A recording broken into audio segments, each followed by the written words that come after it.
As an actor, when you're working, you're excited. It doesn't matter what it is. Just to be a working actor is exciting. It's a privilege.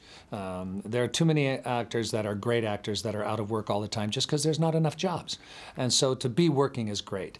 Then to be working with two of your best friends on a show that for 13 years was the funnest job you ever had, and you get to do it again, is unheard of. It's so special that it requires a definition all its own, and I don't even know what that definition is, except that I am one of the luckiest actors on the planet. And one of the other reasons I'm the luckiest actor on the planet is we recreated a show, and we replaced 5 actors with people we'd never worked with before, and every single one of those 5 actors is now an absolute perfect blend into the Dallas family. That is almost unheard of. So is that the best job in the world to have? To turn around and meet somebody for the first time and go, oh, a new best friend for the next 14 years. How nice is that? And to do it with this person and with Josh, Jesse, Jordana, Julie. It's the perfect job. You know, it's hard to say because I think the Ewing family is filled with a lot of different contrasts. If you just look at Jacques and Miss Ellie, they in and of themselves represented different values and commitments. Miss Ellie valued the land and Jacques wanted oil. And in that, you see the conflict between Bobby and JR, immediately falling from the parental tree that they had. So I think he definitely embodies the dignity and the strength and the honor that is the Ewing name.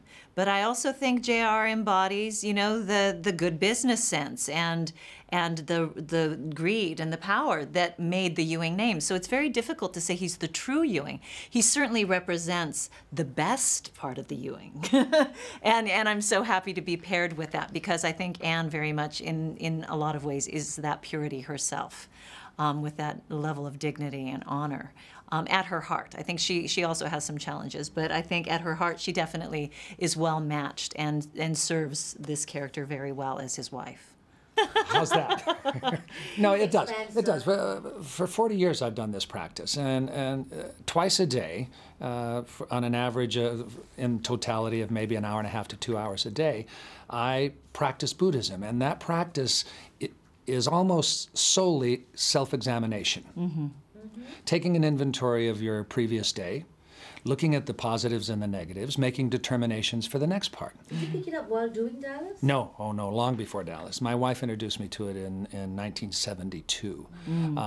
And that has to have an effect on a person. When you're taking complete 100% responsibility for everything that happens in your life, and you remind yourself of that responsibility twice a day, you become very aware of your actions. You know, and I think what Patrick is speaking to is that our industry is very mercurial. And there's a lot of inconsistencies. And if you don't have something that keeps you connected to yourself and aware of your own internal life, the external things change constantly. But if you don't have a way of self-reflecting, then you can start to become bounced around with all these external changes. And that's what I get from yoga, is this internal connection to the thing that is constant. And so I think we have different approaches to the same thing, which is taking full responsibility and staying with what is true. But I don't sweat as much.